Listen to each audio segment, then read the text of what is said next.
I want to welcome you to this virtual presentation of the state of the city for the city of Litchfield Park. I have to tell you that it's very strange for me to stand in this room with one or two staff members and not have the benefit of seeing all the residents who normally come to this meeting. I hope all of you are safe and you're doing well. We'll do the state of the city virtually, and at the end we'll have an opportunity for you to ask questions, again, virtually.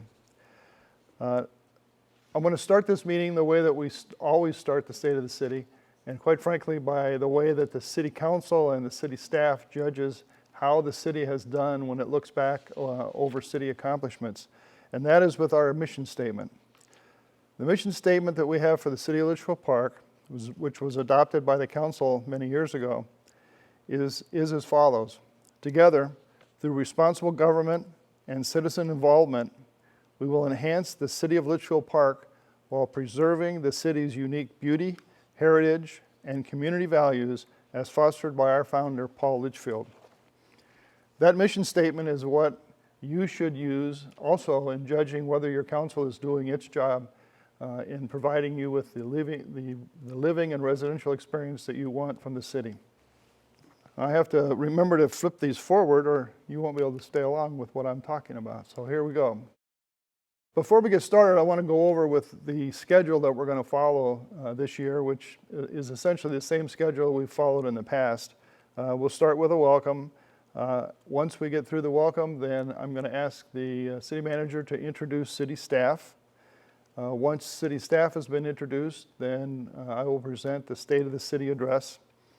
Following that, there will be remarks from each of our council members.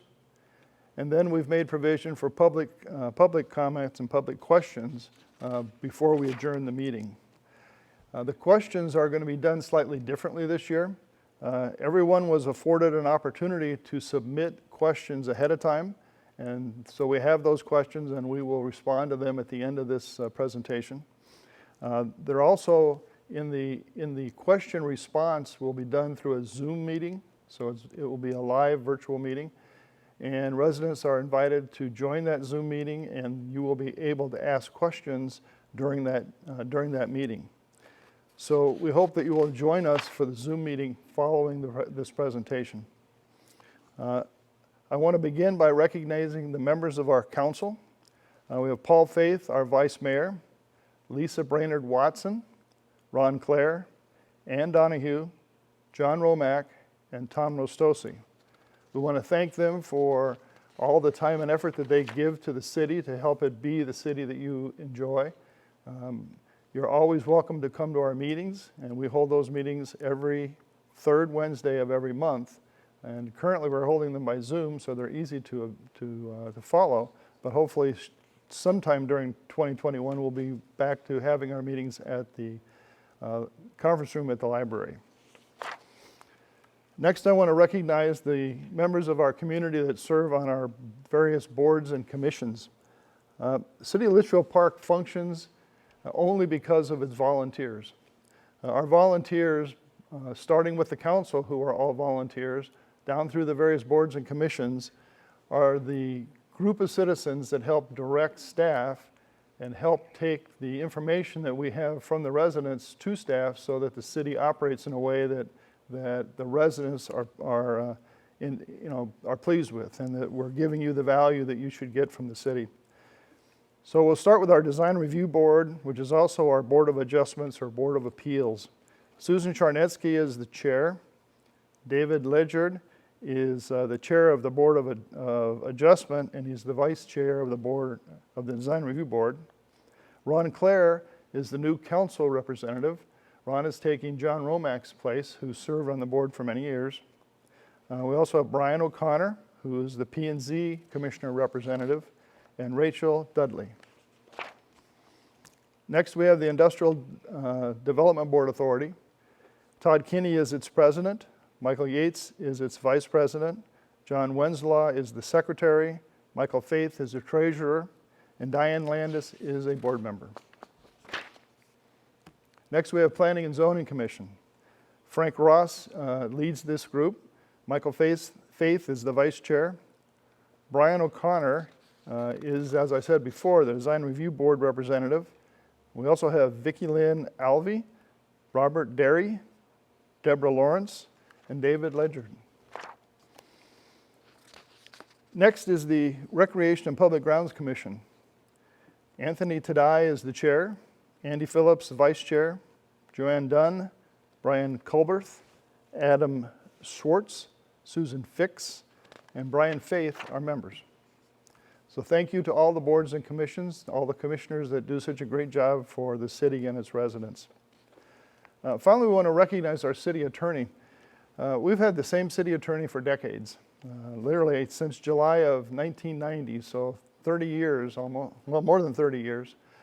We have been advised by Susan Goodwin, who is a member of the firm of Gus Rosenfeld. Susan is retiring this year, and in her place, Joe Estes from the same firm will be replacing her as city attorney. Fortunately, Susan is going to stay with us for some projects as we finish them out. So we wish Susan the best as she goes forward into her retirement. Finally, I want to mention that we have a new city manager. We're calling him an interim city manager at the moment. Our city manager, Bill Stevens, decided to retire a month or so ago. And after 3 years of service to the city, we were saying goodbye to Bill, and the council decided in December of 2020 to appoint Matthew Williams, who was the assistant city manager, to appoint him as the interim city manager. We will review that appointment over the next several months and decide whether it is in the best interest of the city to go on a national search for a new city manager, or if it would be in the best interest of the city to appoint Mr. Williams as our city manager going forward. So that's a process that will be handled by the council based on its decision making in the future over the next several months. So at this point, I want to introduce to you Matthew Williams, our new interim city manager, who will introduce staff. My name is Matthew Williams, and I would like to take this time to thank Mayor and Council for the opportunity to serve as the interim city manager for Litchfield Park. We're very lucky to have a very knowledgeable and city council that are all volunteers. Many people don't realize that our council members volunteer. They're willing to serve the city and its citizens with their time and their knowledge, and we thank them for all their contributions.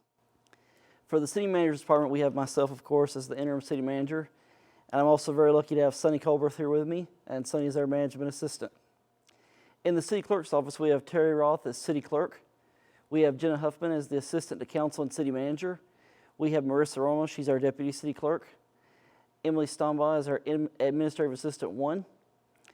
And the community and recreation services department, we have Tricia Kramer, who is our director of community and recreation services. We have Pat McCoy, who is our sports coordinator. We have Shay White, who is our preschool director and teacher. We have Jenna Gorgon as our aquatics coordinator and community services support. In the finance department, we have Paige Peterson, who is our director of finance. We have Rosa Juarez, who is our accounting specialist, and Stephanie Irwin, who is also our accounting specialist. In the human resources department, we have Susan Slagle, who is the director of human resources. Planning department, we have Pam Maslowski, who is the director of planning services. And code enforcement, we have Gerald Smith, who is fairly new to our city. He joined us last year as our code enforcement officer. In our building safety department, we have Mary Dickinson as our building official, and we have Stacy Frederico, who is our administrative assistant too. Stacy also assists with public works. In the public works department, we have Richard Alvarado, who is the director of public works. His deputy director is Kyle Ames. We have Melvin Lopez, who is one of our supervisors. Also, Alex Rascon is one of our field supervisors. Greg Lippincott is our third supervisor. And again, Stacy also assists with public works. In our magistrate court, we have Honorable Judge Craig Ring. And we also have Sherry Shantz, who is our court clerk. In our engineering department, we have Woody Scouten, who is our city engineer. Woody's been very involved with City Center. We thank him for everything he's doing. In our legal services department, we have Joe Estes, who is our new city attorney. And we have David Ledford, who is our city prosecutor, and he is with the law firm of Faith, Ledyard, and Faith, PLC. Our planning consultant is Jason Sankus with Sanks & Associates. For public safety services, we have Captain Sean Broughton with MCSO. We also have Commander David LaFond, who is with our MCSO Sheriff's Posse, and Chief Paul Louisi with Goodyear Fire. We thank our staff for all their contributions to the city and everything they do to make our city safe and keep our community beautiful, and thank you. Okay, now we'll do a review of the state of the city. We're going to look back at 2020, and we're going to take a look forward to what we expect to have happen in 2021. I know for all of you, 2020 has been a challenging year. The top of our list is the impact of COVID-19. It affected all of our lives in a variety of ways. It affected the operation of our businesses, it affected our ability to go out to dinner, and it affected many things that the city is doing. So it's top of the list. We're going to talk a little bit about it. We're also going to go through various items such as elections, the city, an update on the city center, an update on the Health and La Loma project. We're going to review quickly residential development, talk a little bit about commercial development. We still have a general plan amendment that is pending, so we're going to talk about that a bit. We have a general plan update that we need to complete in the city. We have an update on La Loma. We also are just going to mention quickly some of the projects that we either have taken on or that we're working on for 2021, such as the Bird Lane traffic calming project, some various street improvements and maintenance projects we're working on, a drainage project at Vista Verde and the condos on the peninsula, downtown storm drainage project, some enhancements we're doing to the city parks.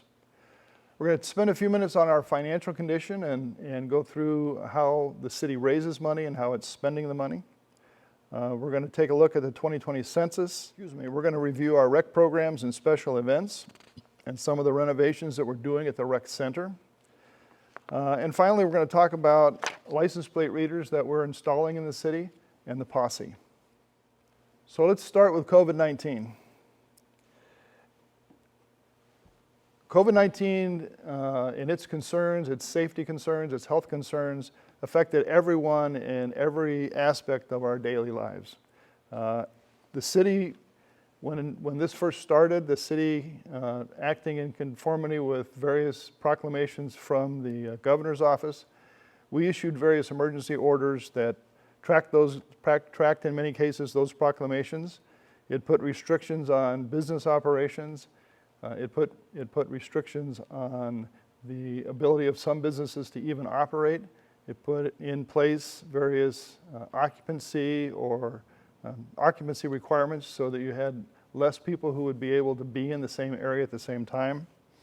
And it eventually adopted a citywide mask mandate because of the importance that the CDC places on masks whenever you're in a public space with other people.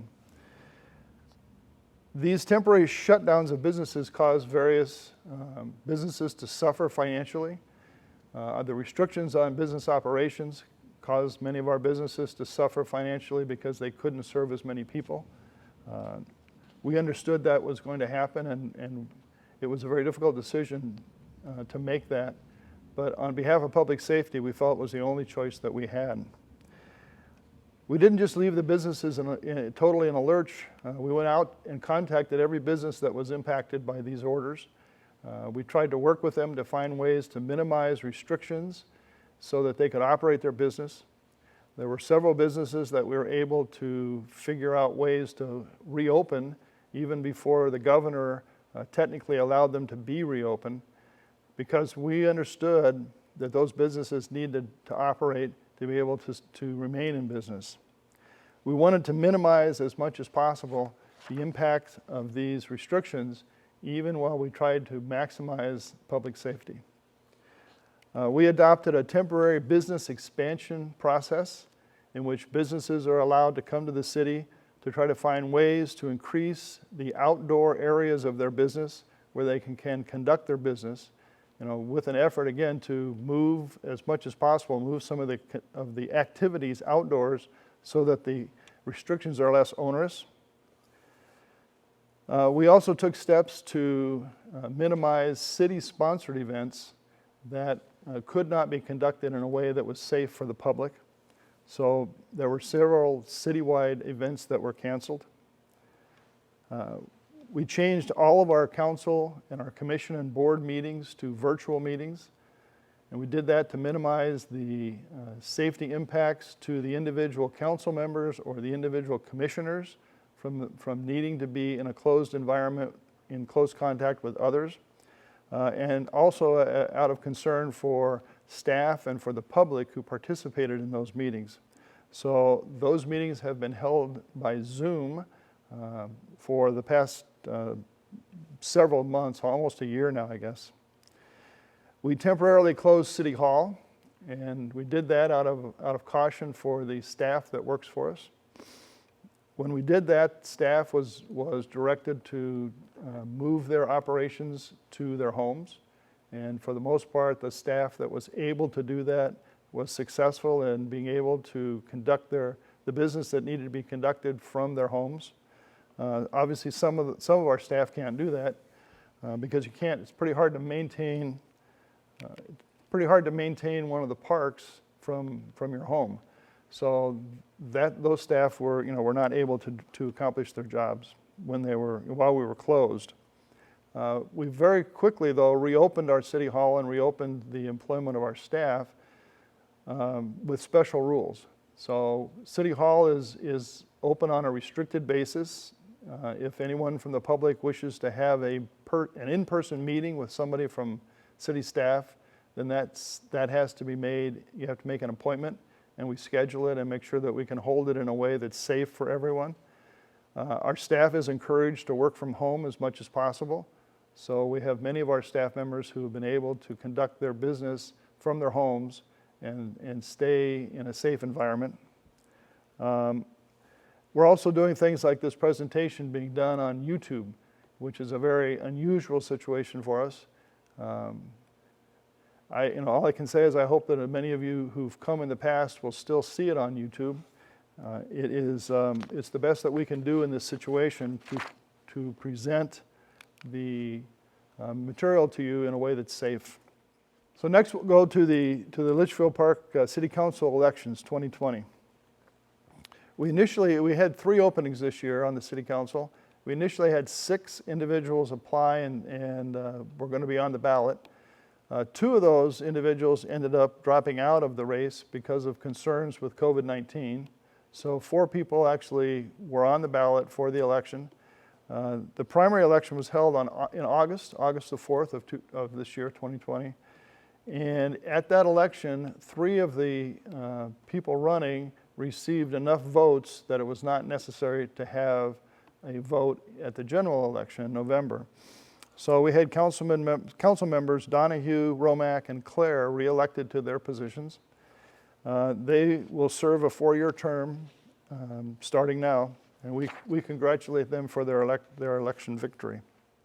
Next, the City Center. City Center is probably the #1 comment or question that I get asked by residents and have been asked for several years now of, are we ever going to do anything with the dirt at City Center? And I'm here to tell you that we are very close to breaking ground on that dirt, and I'm going to explain to you the process that we've been through to get to where we are today. In 1996, the City Council adopted a village center specific plan. At that time, the city did not own the property.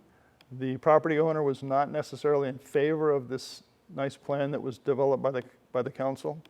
And so nothing ever happened with that plan. The plan was not instituted and really hasn't served as a guideline for anything in the downtown area. Between 2014 and 2017, the city was able to acquire the land that now is what we call the city center. We did that because we looked at that area as being critical for the long-term future of the city of Litchfield Park. And we say that not only because it needs to be a source of financial income through sales tax as we go forward, but it also is the center of our city, and it needs to be a vibrant place that expresses the city's desires and the residents' desires for a unique residential atmosphere and community that we live in. If we control that development, we can try to make sure that that's true, that we accomplish both of those goals. So we started acquiring the property in 2014. If you look at the slide now, the area in green is the area is Scout Park. This area and the area across the street from Scout Park, we acquired in 2014. We did that and we got started on this path because the landowner that owned the property at that point in time was not keeping up the land, was not keeping it up at all. The Scout Park had become an eyesore, actually become dangerous for kids to play in it. And so it became a public nuisance and an eyesore, and we needed to do something for our community. And so we purchased that land in 2014. In 2017, we purchased the land that's in the red. I'm sorry, in 2015, we purchased the land in the red, and in 2017, we purchased the land in the orange. In 1994, we had acquired this land in the blue area. The land that's in yellow here is all privately owned land. So the area for the city center development is generally the land that you see in red and in orange and in blue.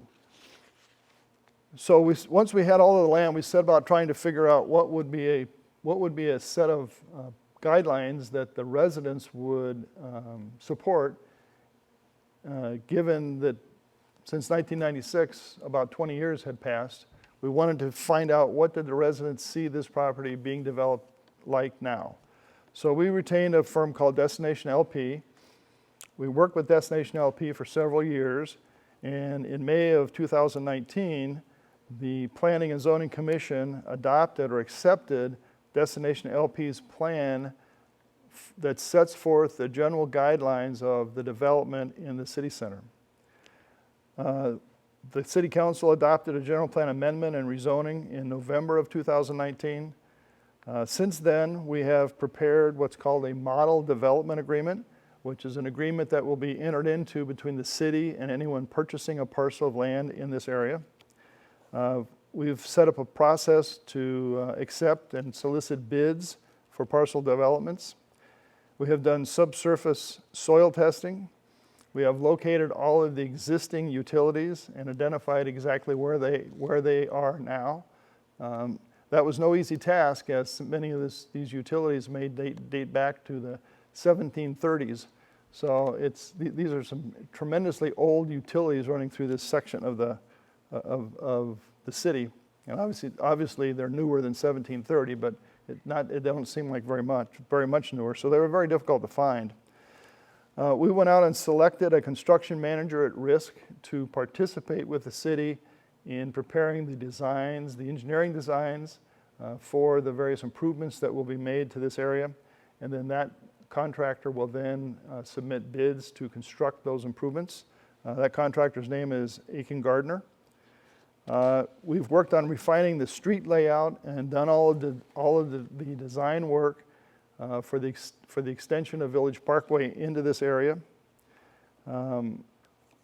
We have a layout that we've developed, which is flexible in that some of it can still be moved in different ways to create the space that's necessary for specific developers who want to develop one or more parcels of this property. You see on your screen, just so you'll be able to set what this is in this area we have Litchfield Road. This is Village Parkway coming across here. We're going to construct a new roundabout to control the traffic on Litchfield Road and Village Parkway. Village Parkway will come across and come all the way down to Old Litchfield Road. This is Desert Avenue. Desert Avenue will come up to Village Parkway. And this is an extension of La Loma. La Loma will come down. It may not actually connect with Wigwam Boulevard. We're talking about maybe having some of this area in here being maintained as open space that can be used for development. So some of this overall plan is still under discussion. The roundabout concept for Litchfield Road and Village Parkway was reviewed and approved by the council. The RPG has done significant amount of work on the park the 2.5 acre park that is at the center of this development. We also brought in a landscape engineer and other engineering consultants to work with RPG, and there is a specific plan that has been developed for the park, and that plan is available for anyone who'd like to look at it on our website. Our engineering people have prepared landscape, hardscape, monument signage, and other concepts that are needed to identify all of the common areas within the city center development. We have done the grading and drainage plan and design so that we can start doing the grading of the land and be able to control where the water drains within the city center development.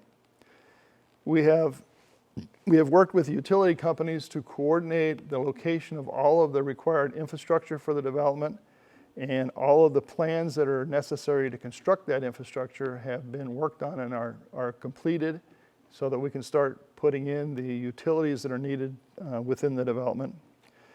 And finally, we have street design done for the streets, so we know what the street cross sections will look like, including the roundabout. Those are all far enough along that Aiken Gardner will be giving us a price to construct much of that infrastructure within the next several weeks.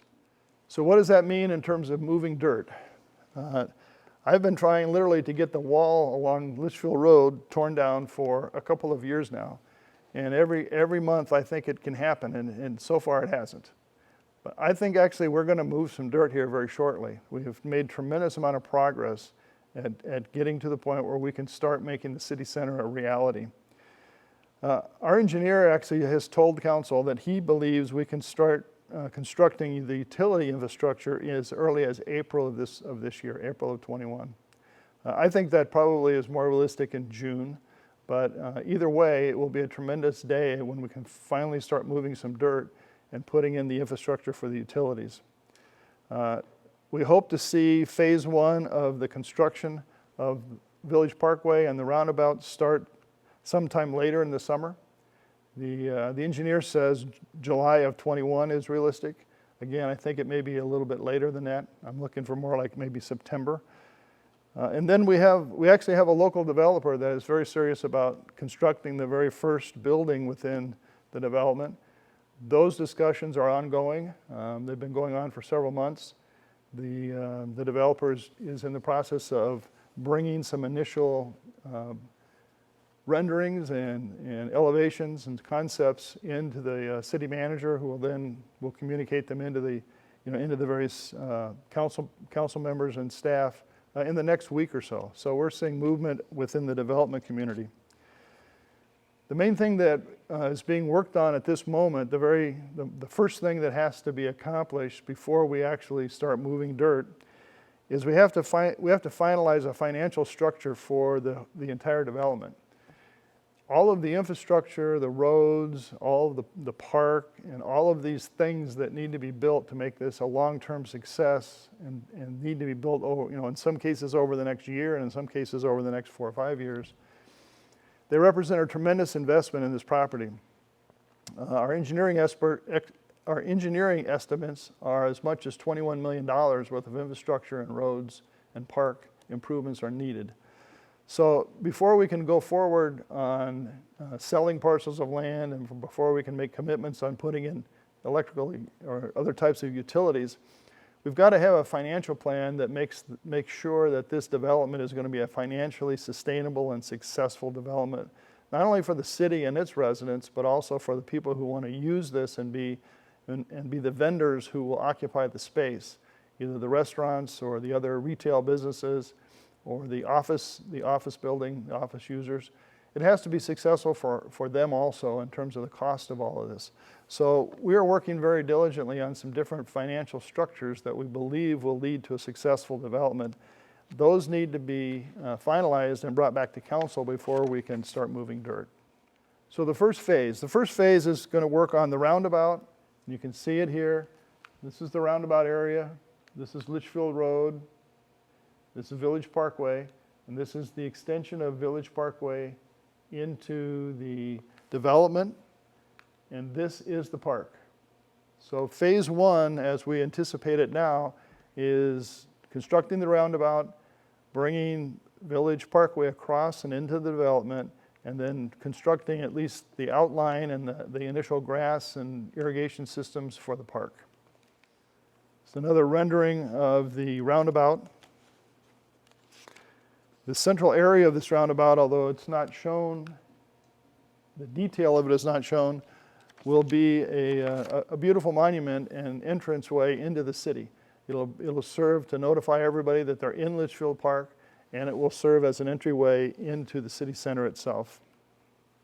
So it's a very exciting time. If we can actually start building some of these infrastructure projects, if we can get the first building under construction, then I think we'll see City Center develop relatively quickly into a very successful and vibrant area of our city. Next, we want to talk about Sun Health and the La Loma development, northwest corner of Litchfield and Camelback. As everyone in the city knows, this is a very important piece of property for the city. This was a very important piece of property for Paul Litchfield. He had his his home up on the hilltop, at least a home that he used for bringing in guests and visitors into the park. He actually farmed a lot of this area when Goodyear Farms was more active.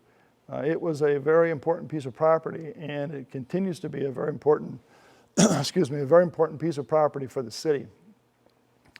For us to be successful long-term, we need that northwest corner to be developed in a way that is respectful of the history of the corner, while at the same time being a vibrant destination for the current uses that are going to be placed on that corner. So we have been working with Sun Health for many years over a design for what type of development would be successful and would be financially sustainable and would fit into what Litchfield Park had as its vision for that corner. I'm happy to tell you that we worked through a general plan and rezoning application. We've approved that general plan and zoning. We've entered into a development agreement with Sun Health. Sun Health actually will be having a virtual ceremony to break ground in the next several weeks. And they will be starting on the first phase of the development of the corner. When that corner is built out, it will have independent living and it will have assisted living, consistent to what they're doing now up at their current facilities at La Loma. It will also have traditional neighborhoods with age-restricted, single-family, attached and detached residences. It will have parks and community garden spaces. There will be an area at the southeast corner of the property that will be the center of an agritourism type business. It will have hopefully a small working farm, and there'll be a marketplace. And Sun Health is committed to adding a very nice community center that will serve both the La Loma campus they're going to build, as well as residents from the city. The first phase of this development is known as Orchard at Rancho La Loma. It's 15.5 acres. It is, you can see the different housing units in this picture. These housing units are all organized around a central green space that's intended to be a community area. Around that space, they're going to have they're going to have some single-level duplex unit casitas, 5 two-story buildings that will have 5 residents in each building, and 2 16-unit 3-story buildings. These buildings have these facades, quite pleasing and fit right into the community, to the look and feel we have for Litchfield Park. And having them grouped around this open space will help Sun Health create a sense of community with their residents, and will help those residents develop a community atmosphere that's similar to what we have in our neighborhoods in Litchfield. So we think it's going to be a very successful development as we get started, and we look for this 15.5 acre part of the project to be developed and built over the next, really the next year or so, maybe 2 years. The other residential development that's just about closing out, we have very little residential development going on other than this new development at La Loma, is Cache. As you can see from this slide, the Cache, all of the permits for Cache have been issued, and there's only a few units being finished in each of the categories. So Cache is almost completed. They've added a unique community or sub-community, a unique neighborhood into our city, something that's different from the other neighborhoods, and it offers a lifestyle that adds on to the vibrancy of Litchfield Park as a great place to live. So we're happy Cache is here, and we're glad to see that they've been successful in building it out. Commercial development. The council has been very dedicated over the years to making sure that we did not convert all of the potential land for commercial development into residential development. Residential development has been a lot easier to attract over the last several years, but unfortunately residential development does not help the city and its residents, doesn't help the city pay its bills basically. It doesn't generate a positive financial input into the city. Fortunately, we have consistently tried to keep our commercial areas commercial. And so we're seeing some of the benefit of that now with the development at the southeast corner of Dysart and Camelback. I know everyone here has seen the progress as that property has developed. It's interesting to note that originally, as a compromise, we agreed with the developer that they could do commercial development on an area that was bounded by Dysart and Camelback. And then on the interior area, it would be permissible for them to construct some residential units because they didn't feel they could ever fill the interior of the project with commercial business. As it turned out, that turned out to be a wrong assumption. And the ability for the developer to put in residential in the center of this project has now expired. And in fact, the property is being sold, and some of it actually today is actually being utilized for commercial applications. Constructed there already is CubeSmart.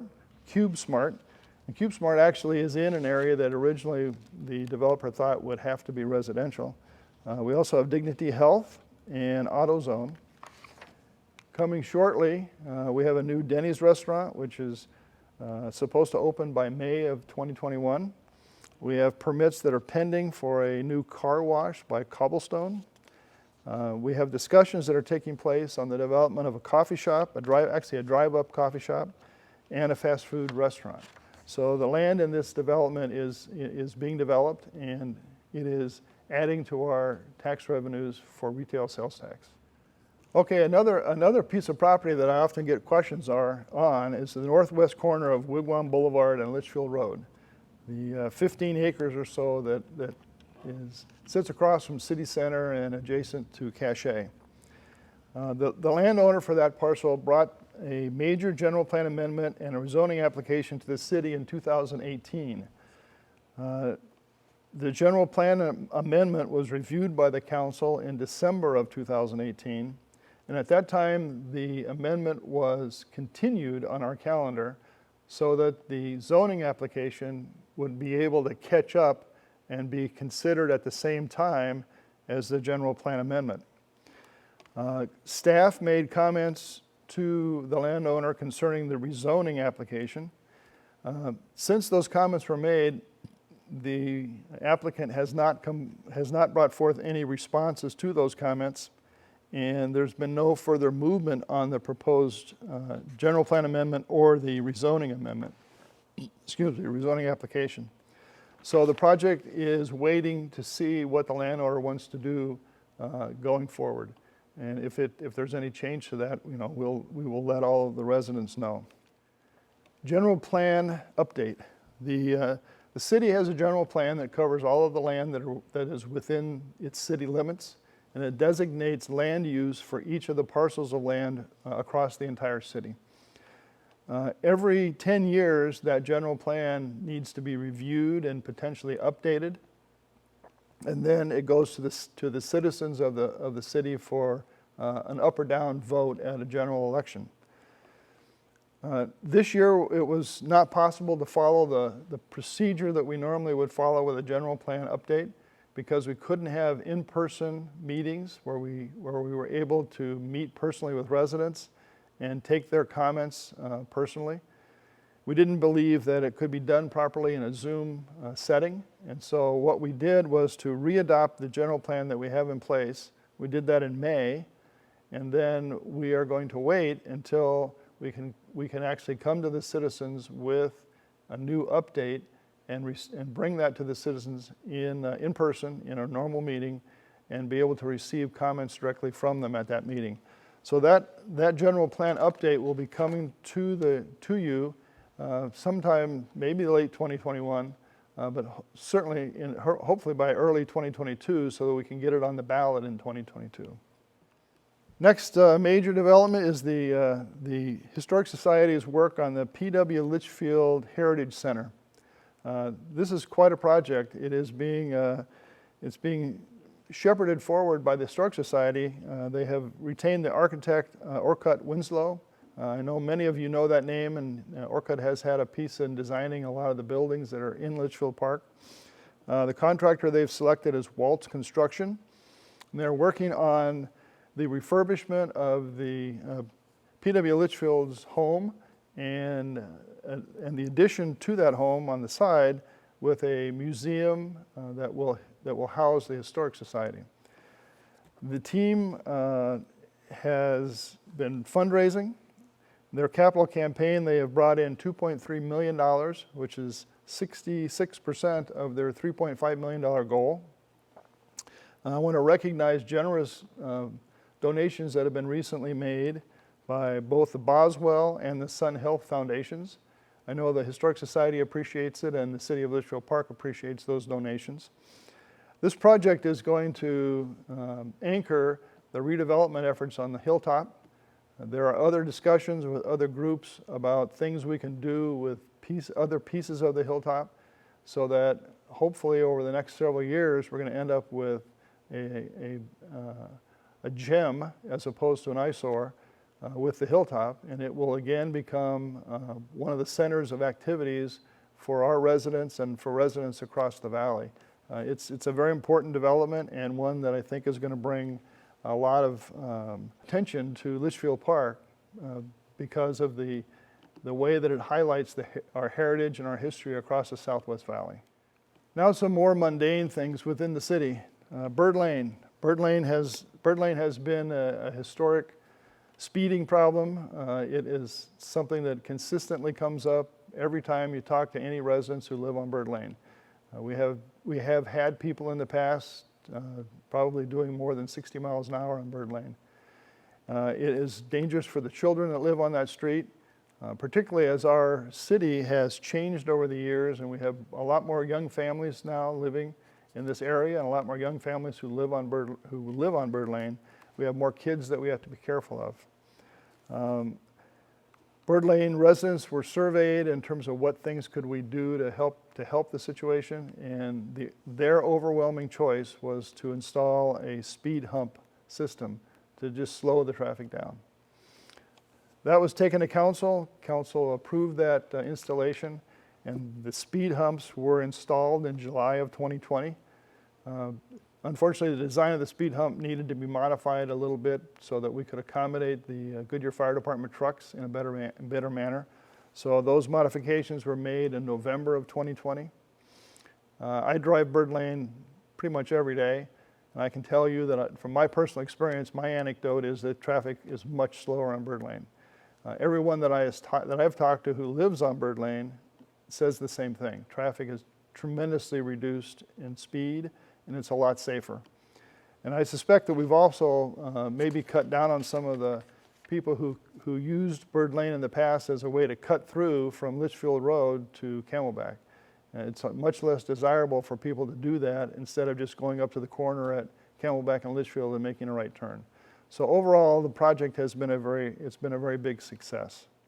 As I've mentioned to you in the past, we maintain a 10-year maintenance program for our streets so that every street in Litchfield Park is on a big spreadsheet, a big chart, and we rank we rank it in terms of its needs for maintenance, with the idea that every 10 years we will repeat, a road will come back up on this list so that we are able to continuously maintain our roads and not let any of them get into such bad shape that they have to be replaced. All of the public streets have been inspected this year to make sure that the way that they're ranked in the 10-year plan is correct. We have gone out for bid on a number of resurfacing projects and refurbishment projects. One of the largest ones is refurbishing Litchfield Road from about where the cart underpass is up to Camelback. That project will start in the next month or so. Construction, I think, is April of 2021. We also have widened Camelback Road in the area around Jackie Robinson Field so that we have a left-hand turn lane now that will be a safer access into that field driveway. We have installed some no parking zones and new crosswalks in the area around Staggs Park. Those are examples of some of the efforts we've taken thus far. We've also completed the sidewalk along Turtle Park, which will make it a lot safer for pedestrians to be able to access Indian School and possibly walk over to the post office or across the street to the neighborhoods along Indian School. We have prepared the plans for a new parking lot at Staggs Park.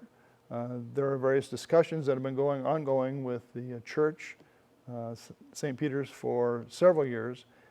We have not been able to reach agreement yet, but we are still hopeful that we'll be able to construct a parking at Staggs Park and relieve some of the parking that's now on Old Litchfield Road, which is posing a safety concern. So we have a variety of ongoing projects to make sure that our roads and streets stay safe and they stay in good condition.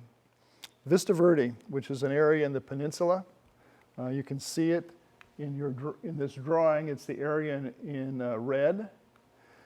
As most people who've lived here a long time realize, all of our water goes from the north to the south. Whenever it rains, it used to rain enough that we could actually notice this, but when it rains and it rains hard, all of the water flows to the south. And over the years, even in the time that I've been here, there have been several occasions where there have been floods within Litchfield Park because the drainage has not worked properly. And over the years, various drainage projects have been completed that have improved that. One of the areas that is still subject to flooding is the area on the peninsula that's marked in red. And the reason for that is that all the water wants to go down the direction of that red area. The water wants to flow from these streets. It wants to come down here onto the golf course. And unfortunately, the condos get in the way. And when that happens, a couple of times it's happened very bad in very significant amounts, those condos are flooded out, and they're literally, the ground floor of the condos are covered with several inches of standing water. So we have been working on a plan since really July of 2017, which was the time of the last flood, to come up with a way to move the water away from those condos and to get it out onto the golf course in a more efficient manner. We have been able to obtain a grant from the Flood Control District. It's a 75% matching grant, which means the Flood Control District will pay 75% and we would pay 25%. For construction costs up to $187,000. We have designed larger catch basins for the water, and we've designed some landscaping changes that will help the water flow better. All of those things are going to go to the Condo Association's Homeowners Association Board. We hope that they will approve the concept and approve this project in the next several months. We also have been negotiating an agreement with the HOA Condo Board to be able to do this construction. So hopefully both of those things will be completed shortly. And once they are, we'll get construction started on this project, which will protect those condos. We also have a problem with storm drainage in our city center. This is a project that started out several years ago. Literally, it started out maybe even before, I think before I was mayor, so more than 14 years ago. It was a 5-step project, and during the first several years when I was your mayor, We were able to complete the second and third phase of the project, but the fourth and fifth phase of the project had to be postponed because of the cost of the project. It was just beyond the ability of the city to construct it at that time. So we have been continuing to work towards getting that corrected, and it becomes a much more of a priority now, because if we don't get this area in the city, the downtown area corrected, then it will cause potential flooding in this new city center. It causes problems with drainage within the city center. This diagram is a little hard to understand because it's flipped around. This is Fairway, this is Old Litchfield Road, and this is Neolin. So the north is actually up here. The water wants to flow from here down here. This is the city center, and when we get really bad rains, what happens is we end up with a lot of flooding right in this area, even enough flooding to come above the sidewalk area in the businesses along Old Litchfield Road. Good news, bad news is the other phases of this project got storm drains here, which get the water out of the city, but we now need to get the water to those storm drains. So we have worked with Maricopa County, and we have been selected to receive a matching grant of $946,000 to complete the last two phases of this project. We hope to have the design for this done in 2021, with construction starting in 2022. We also want to remember what a beautiful community we have, and we want to make sure that we don't ignore our parks. And we've gone back and done a variety of park enhancements. We've worked on the rose beds at Rose Park. We've gone through all of the parks and looked at playground equipment, and in many parks we've either replaced that playground equipment with some new, very nice playground equipment for the kids. So we want to keep the park a place, the city of Litchfield Park, the place where you want to be able to take your family and take the kids out and play in the park and enjoy this, enjoy the open space that our community offers. Financial update. We can only have a city that we all love living in if we can do it in a way that's financially sustainable. The council has worked very hard over the last many years to make sure that we spend the citizens' money in a very responsible way. As a result, we are in a very good financial position, which we're going to review here in a minute. Our city is very dependent upon revenue that comes from sales tax. We have, in the blue here, you'll see is 67% of our revenue comes from our local city sales tax, bed tax, funds that are generated by retail activity here in our city itself. 21% of our funds come from revenue that is collected by the state, but by provisions in the Constitution have to be shared with the cities. So we get a share of income tax and we get a share of state-generated retail sales tax. That makes up 88% of our revenue. The rest of our revenue streams are small in comparison. They fill important pieces of the puzzle, but the most important thing we can do is make sure that we are able to maintain our local and state retail sales tax.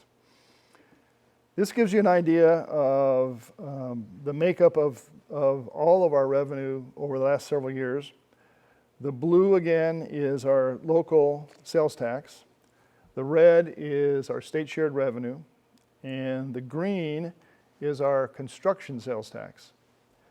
And that sales tax is a sales tax that's leveled on the construction of either new buildings, new residences, new commercial buildings, or on the construction of a very significant remodel of a current residence or a current business.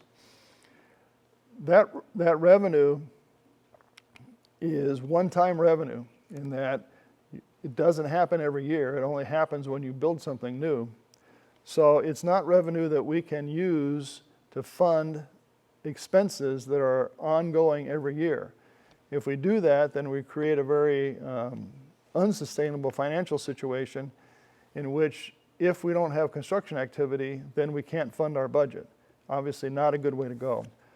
This chart will give you an idea of how we've done in terms of keeping our expenditures in line with these operating revenues. The green line is a line that shows our total revenue. So that line represents the total amount that comes into our city without construction sales tax. So this is revenue that's ongoing that we expect to see every year. The blue line is our ongoing expenses to operate the city.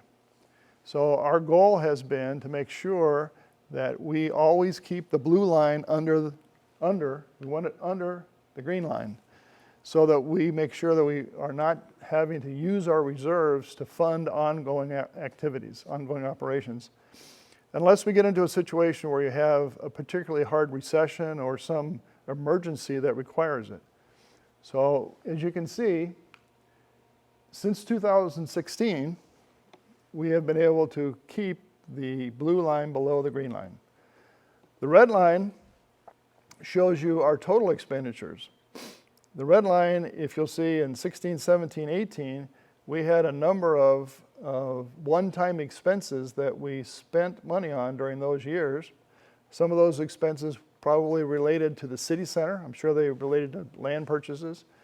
Some of those related to other types of capital projects that are one-time expenses. We were able to use our reserves to fund those kinds of one-time expenses because we had in the past kept our green line above our blue line. So we are in a very healthy situation, as you can see, in 2020, even in the time of the impacts that COVID has had on everybody's budgets. Our ongoing expenses are still significantly below our ongoing revenue. This is another review of that same information, but we have added in the orange line, which is our total revenue coming in a particular year. So that orange line would include construction sales tax. And that line gives you some idea of the excess funds that are coming in that allow us to do things like capital expenditures when we go in and refurbish Litchfield Road, which we're going to be starting here in the next several months. That's a very expensive one-time project. Or when we go in and do one-time projects in City Center, it's that excess of funds that we're able to generate each year that allows us to spend money on some of those projects that are one-time expenses but that bring great value to the community. 2020 census, we're finished with the 2020 census. April of 2010, we had 5,476 residents, and in July 2019, we had 6,809 residents. We don't know what the census is going to tell us about how many residents we have as of the end of 2020. This was the first time that the census was done, for the most part, online. We were fortunate in that we had 80% of our residents who actually replied to the census online. So that's very high compared to what happened within our state and across the nation. This census is very important because it's going to be used to determine how many congressional seats our state has. The state of Arizona is looking towards potentially adding one more seat in the Congress, which will give us more power and influence within the House. It's also very important to us locally because the census will be the starting point for the calculation of state shared revenue. For every person who lives in the city, we receive approximately $350 from the state in this state shared revenue category. So if we have an extra 1,000 people, it's an extra $350,000 every year. So it's very important that that number be correct and that our residents are properly counted. Community and rec services. One of the things that is a special feature, a special part of our community is community and rec services. Everyone in the city is touched in some manner by the different rec programs or the community programs that our city puts on.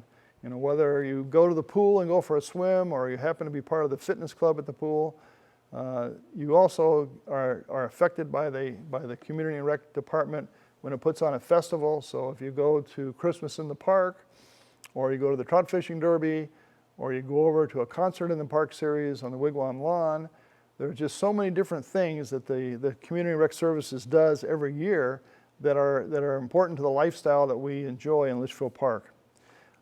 All of these programs were negatively impacted by COVID. You know, obviously we could not do the same things this year that we did in the past. When we looked at things like Christmas in the Park and the parade, that's a very special small town experience to go to that parade. It's a very unusual thing to see anywhere in the United States.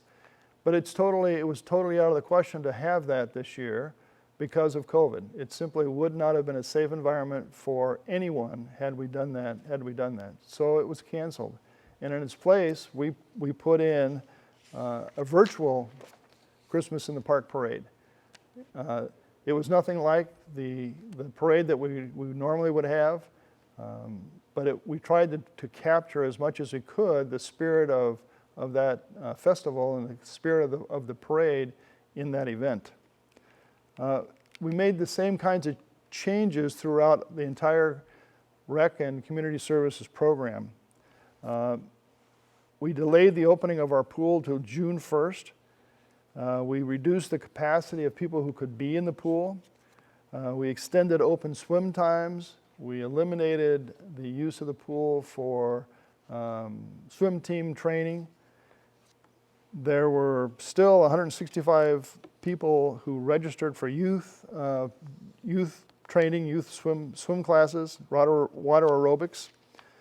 The Kiwanis Club held a swim day in which there were 100 participants.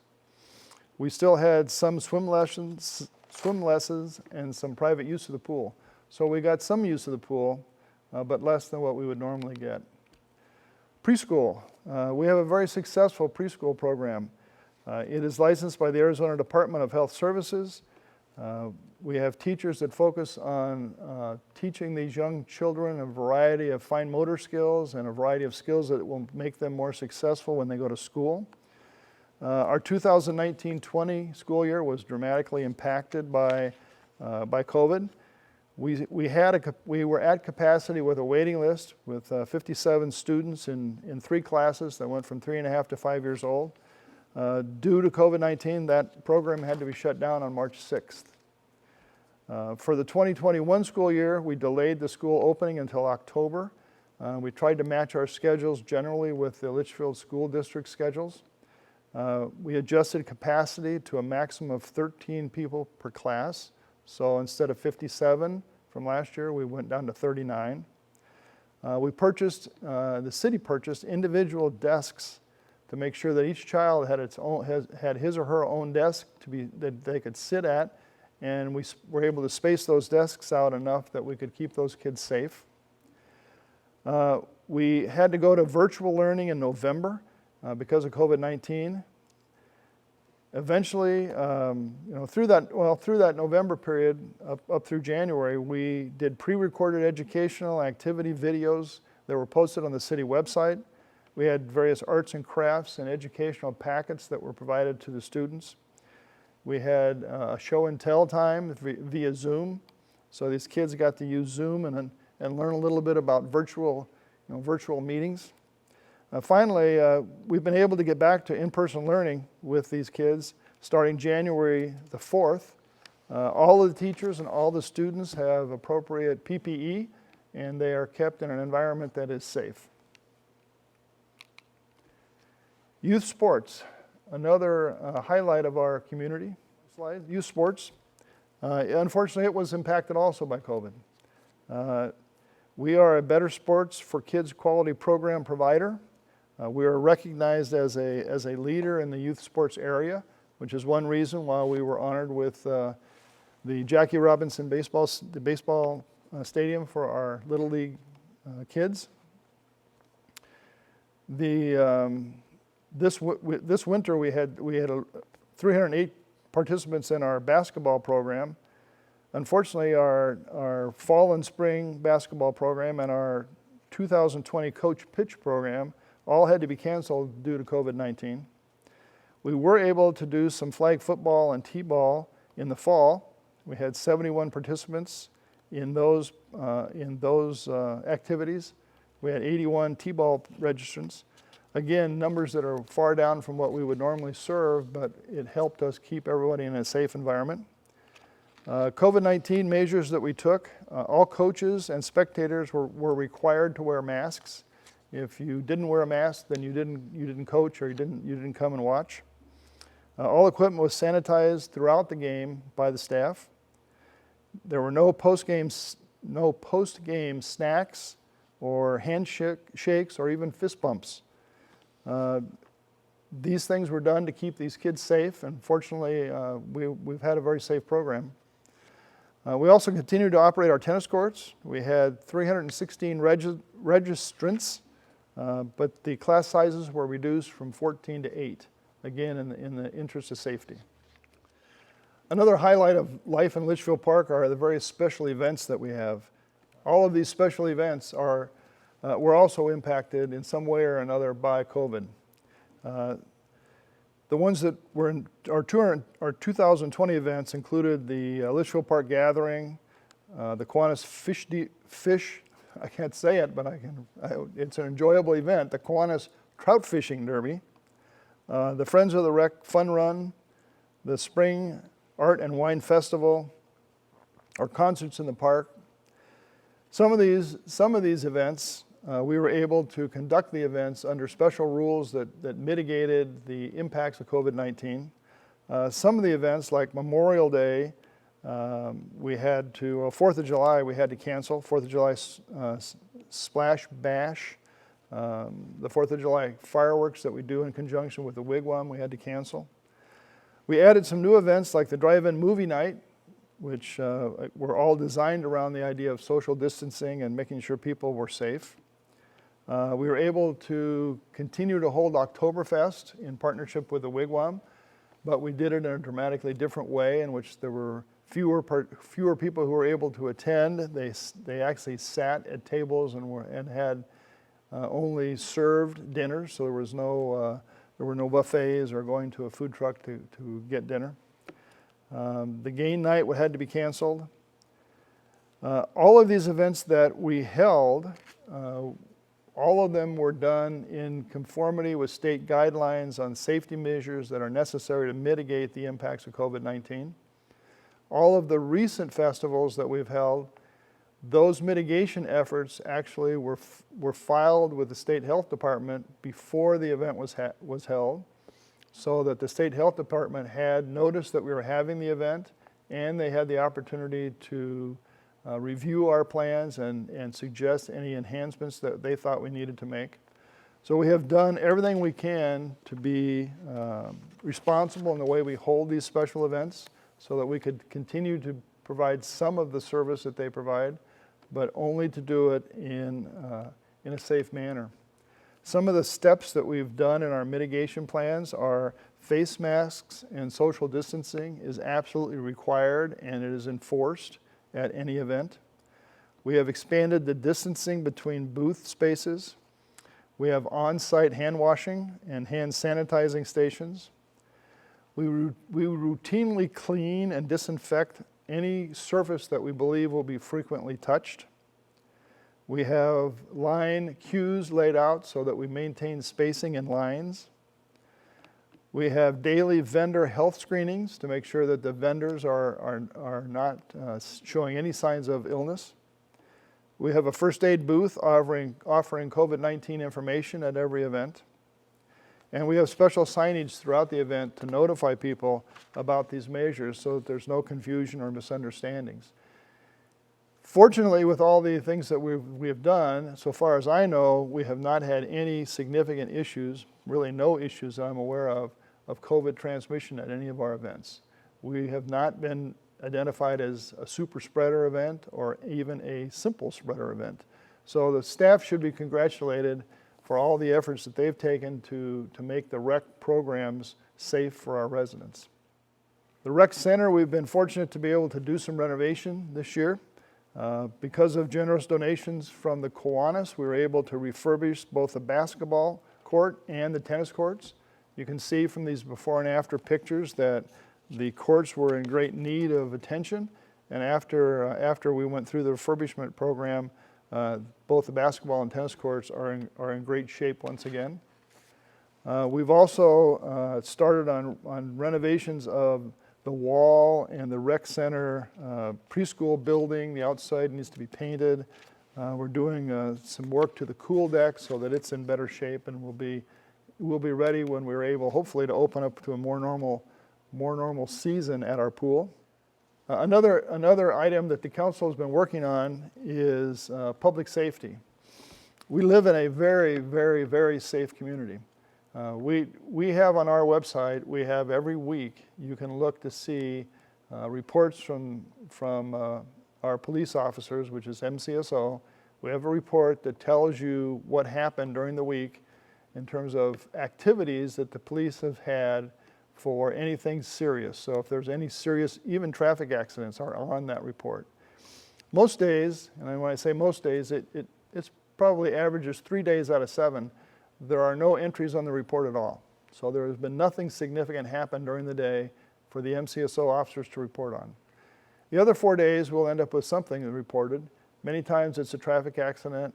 Once in a while, it will be somebody running into the Circle K store and stealing some beer. It won't be anything that is dramatically dangerous, but it's some activity. Once in a while, there are things that happen in the neighborhoods where somebody's car will be broken into, or in one case recently, we had a resident that was actually assaulted while they're out on a walk. So as we started seeing these things, these crimes, really we call them crimes of opportunity is what we call them. They're situations where somebody from outside the community has come into our community and they see something that gives them the opportunity to commit a crime. Whether it's stealing something from your garage because your garage door is open, it's breaking into your car and stealing something out of the car, or in very few instances, if it's assaulting someone and stealing what the person has with them, it's stealing from them as an individual. So we've been trying to figure out strategies to combat that random crimes of opportunity. What can we do to help combat that? So one of the things that we came across that we think will help us tremendously is a system of automated license plate readers. And these are cameras that are installed. We're going to install them in every entrance and every exit from the city. These cameras are able to read the license plate numbers on every car.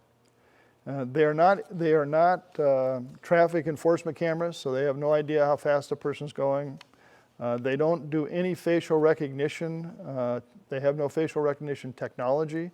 And in most cases, they won't even pick up the person, and be able to identify by looking at a picture of a person that's in an actual car. But they are very effective at picking up every license plate. And what that does is give us the opportunity to connect those readers through some very sophisticated software. They're connected with Maricopa County Sheriff's Office. Both Maricopa County Sheriff's Office across the county, and also specifically the Maricopa County Sheriff's Office officers who are responsible for Litchfield Park. They will monitor things automatically. So when cameras pick up a license plate number, they're able to see if that number is the subject of an Amber Alert. If it is, then the MCSO will receive an alert immediately that there's an Amber Alert car that has either come into or gone out of Litchfield Park. They're able to also track stolen vehicles. So if anyone has reported a vehicle stolen and they know the license plate number of that vehicle, the system automatically reports stolen vehicles. It will identify vehicles that are associated with arrest warrants. So if there's a vehicle that's associated with someone who has an active arrest warrant out for them, it'll identify that. And it will give us a record of who comes and goes by license plate number from our residential areas, so that if we have crimes of opportunity, we can look for patterns within those license plate numbers. So if we find out that a number of garages are broken into on a Wednesday night, and we see a particular car, the license plate, that we see repeat. And so a week later on a Wednesday night or on a Tuesday night, we see that same license plate, and we have another batch of robberies from a different neighborhood, but robberies that are similar. We'll be able to track some of those things and try to look for patterns. MCSO will be able to look for patterns, which will give us an opportunity to investigate and hopefully catch some of the people who are doing some of these random things in our community. We chose to do this because we joined 750 other cities across the nation that have put these systems in, and those cities on average have seen a 60% reduction in these non-violent crimes of opportunity. So what we're hoping to do is make our community even that much safer so that we eliminate the ability of these individuals to come into our community and commit these crimes of opportunity. Another thing that the council has begun working on is to revitalize our sheriff's posse. The sheriff's posse are trained volunteers. They undergo background checks, and after they pass all the background checks, they literally go through the same training as an MCSO officer has to go through. They have limited law enforcement authority. They can make an arrest if they're directed to do that by an officer. But for us, their main purpose is to help us with our special events and the various crowd and traffic control issues we have around special events, and also to provide some additional patrol time within our community by a car and an officer that looks like a full sheriff, so that it provides some deterrent for these crimes of opportunity. They don't take the place of original police. We've had posse members since 2003 in our community. We used to have between 10 and 12 posse members, and that I think has gone down to where we only have a few now, maybe one or two or three. We have a plan, we're working on a plan to rebuild the program, which we hope to have implemented over the next 12 to 18 months, which will again help us in making Litchfield Park absolutely the safest community that it can possibly be. So with that, I am finished with my presentation of the state of our city. I hope you will agree that the state of the city is very strong. We are in a very good place. We all are suffering from the impacts of COVID-19, both on our lives and our friends and our families. We need to get through that, but as we come out of that and get into the heart of 2021 and into 2022, the city of Litchfield Park is in a very good place. With that, I want to introduce our council, who each have an opportunity to say a few words to you. Thank you very much for being here, and enjoy the council remarks. Good afternoon. For those of you that I know, I say greetings, and for those of you I don't, I'm Ann Donahue, one of your Litchfield Park City Council members. So 2020, well, it seems like all things COVID, or clearly all things pandemic. As a city, you heard from the mayor, we certainly learned a lot about the state of our city. I would actually like to say thank you to our forefathers, 3 of which are on our council right now, and that's Tom Schoaf, Paul Faith, and John Romack, and all previous council members, mayors, the whole group, for having set us up with the commercial golden goose. So the good news is, in the last 10 months, you heard the mayor say, we have found out that we are doing very well financially. So I'd like to thank all of them who set us up that way. I also like to thank our businesses who have clearly worked really, really hard in the last 10 months to carry on. It's been really tough. We appreciate you, we utilize you, and so thank you so much for working so hard. I also want to thank our schools, our teachers, our parents, our students, our administrators, our staff. We know that it was really difficult to flip on a dime, and you did, and you've stayed flexible, and it's still going on, and I just want to say thank you for loving our children. I personally know my son Jack's a teacher, and Claire's a senior, so I know it's been really, really difficult. So thank you so much from the bottom of our heart for continuing that work. I also continue my prayers for all of the citizens that have been touched by COVID in Litchfield, so please, please be happy, healthy, and be safe. I look forward to my second term, and I want to thank those of you that cast your vote my way. The very first time I ran in 2016, I ran because of the city center. And once again this time, I ran because of the city center. So you heard from the mayor, and it's very good news that the city center is indeed moving forward, progressing, and for all of us, that's a good thing. So my 2021 quote comes from an unknown author, of which I edited. So keep in mind, you can't change the future. You can't rewind the past. The choice now is to press play. So we will. So with that, I say please continue to stay healthy, be well, and for all things Litchfield Park, I say cheers. Welcome to the annual meeting of Litchfield Park. And I am one of the council members that was recently reelected, and I appreciate all your support. So thank you for that. My name is John Romack. I am a long time resident of Litchfield. We moved here in the mid-70s and have been involved in the community for all those years. Litchfield Park is a special place for us, and we've enjoyed our time here and look forward to many more years of enjoying the community and the neighbors and all of the new things that are coming our way. Speaking of new things, we have a new city center that we're going to be have been working on for the past few years, and I guess we're going to be working on it for another few years. It has been a real project, but also a labor of love as we move forward trying to reinvent our Litchfield Park, and yet keep it the community that it has been and that we've all come to know and love. Sun Health is doing the next biggest development here. Would be their new development directly west of their La Loma project.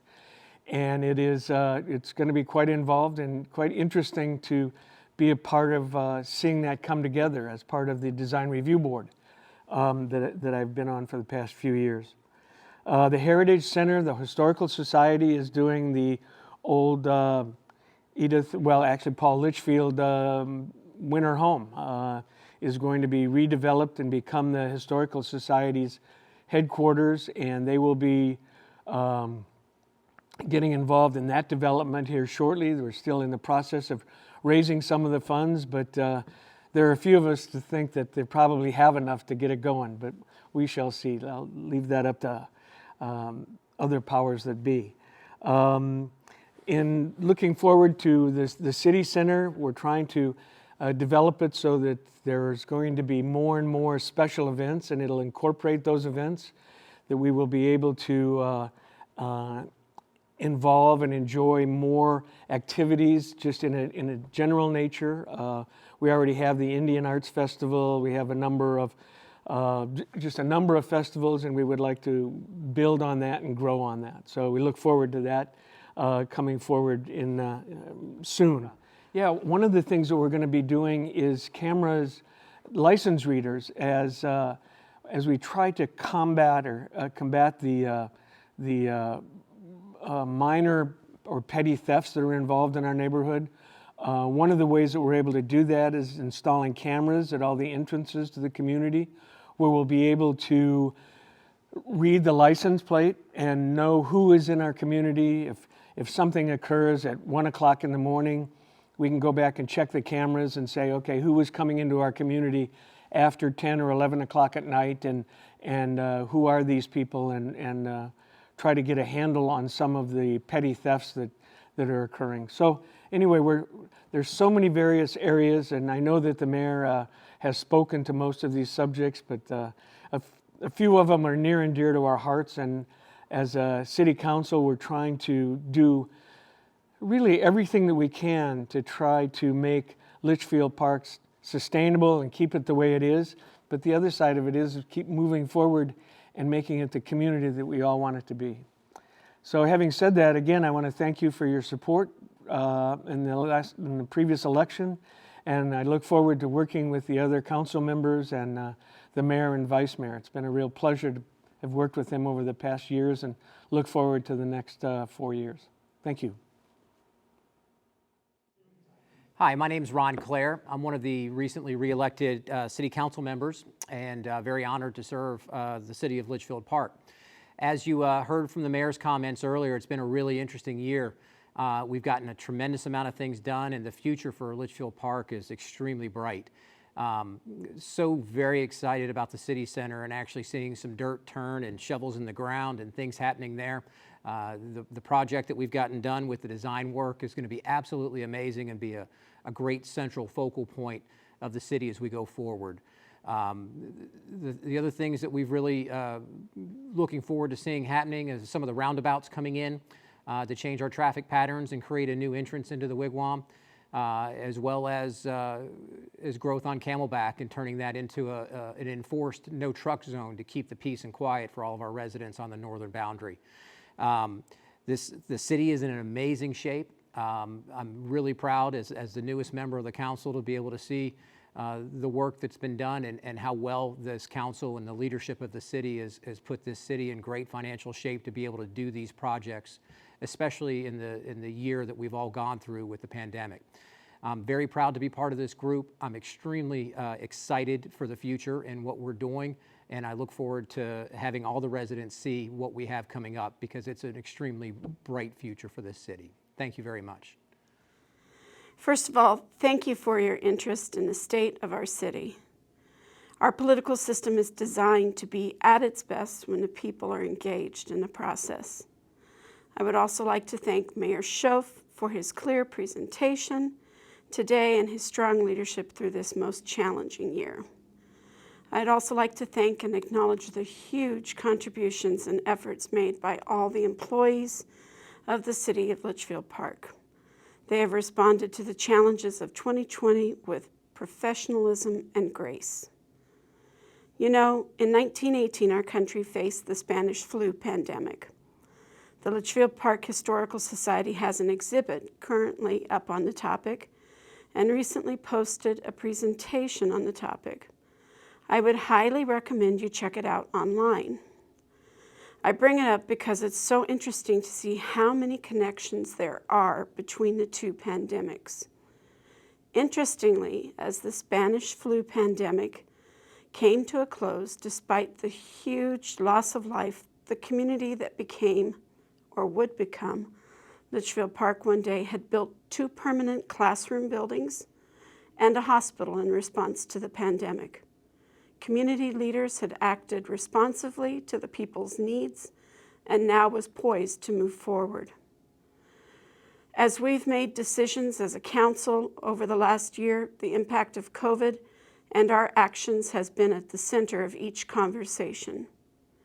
Moving forward into 2021, we are poised for growth and excited to see activity begin on the City Center project, La Loma's expansion, and the Litchfield Park Historical Society's new museum on the hill, and more. 2021 should be an exciting year. We don't know exactly what it will bring, but we are poised and ready to move forward boldly. These projects are extremely important for maintaining the lifestyle and the sustainability of the community we all hold so dear. Thank you very much. Thank you for participating in this virtual State of the City for Litchfield Park. I'm Paul Faith. I've been your Vice Mayor for the last 17 years. The last council meeting, I was appointed for an additional 2 years as your Vice Mayor. I'm honored that the City Council chose me for this position again. It is truly an honor, and I appreciate the support of my fellow council members. The Mayor's given you the present state of the city. I kind of like to talk about the past and where I see the future. These are my opinions alone, not necessarily the opinions of the entire City Council, but we're all paddling this boat in the same direction. We've all loved this city and we're all trying to do what we think is best for it. When I first sat on this council, our roads were in terrible shape. Our parks were poorly maintained. The lake park was poorly maintained. Our bank account balances were okay, but our proud city had kind of deteriorated around the edges. It was looking kind of sad. When the city was incorporated, it was with a vision to establish a government that provided as good or better maintenance and services as we received as a company town under Goodyear Aerospace, Goodyear Tire and Rubber, Litchfield Park properties. And to do this without a property tax. Cities have three main sources of revenue. We have sales tax, we have property tax, and we have state shared revenues. We can't change the state shared revenues. What they are, they are. The citizens have voted against having a property tax. That leaves us with sales tax as our main sources of revenue. When we first were incorporated, those main sources, that was the Wigwam and a few of the businesses downtown. But we were incorporated with a foresight that added empty dirt corners around the city at some of the major intersections. And the thought process was, if we can stay with that commercial, that'll help booster the coffers of the city. The reason this commercial is so important to us is we receive about $12 in revenue for every $1 in services that we provide to that commercial enterprise. For each residence that we bring into the city, we get roughly 50 cents on a dollar in revenue for every dollar in services we provide. So every time we bring new residences in, we're incurring an additional cost out of what may be our limited sources of revenue.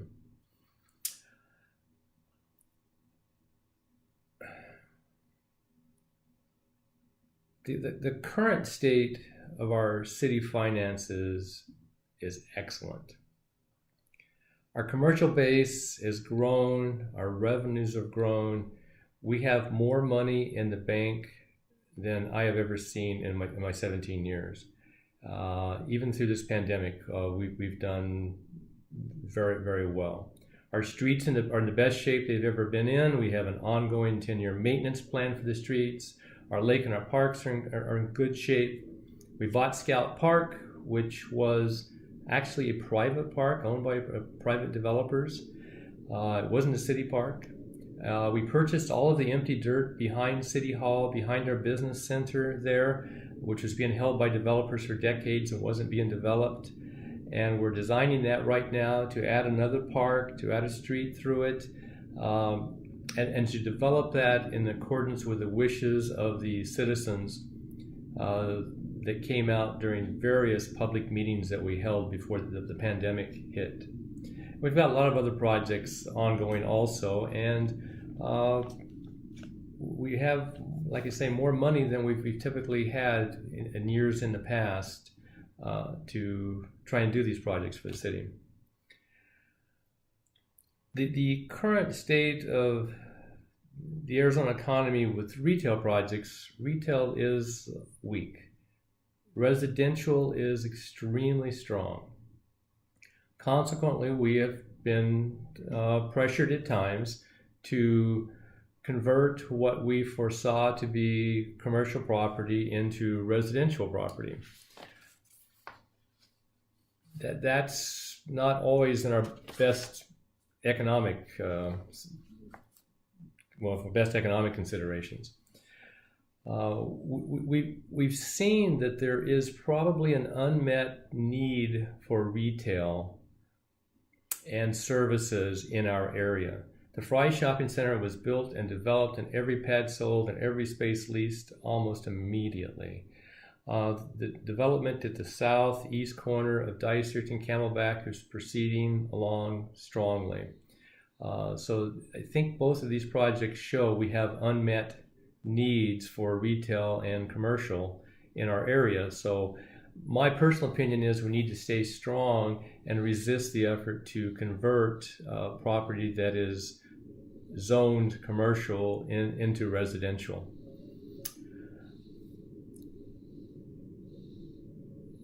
One of the things I hear from the citizens most frequently is they want to maintain our small town atmosphere. Everyone on the city council wants to do that. That is one of the most important things to us, I believe. We all love Litchfield Park. We love the unique situation we have here in this city.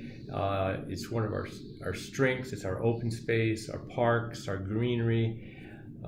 We now control that empty dirt behind City Hall. We can plan that to preserve our small town atmosphere. I mean, the future looks great, I think. We have something that's worth preserving. My children live here, my grandchildren live here. I want to leave them something better than when I found it. So if we stick to our position and we continue to resist these efforts to convert our commercially zoned dirt to residential, our financial position can only get better. If it gets better, that means we can give you more services, more parks, more recreation, a city that makes us all proud to say that we live in Litchfield Park. Future's very bright as I see it. I'm very, very happy with the way that our city is progressing.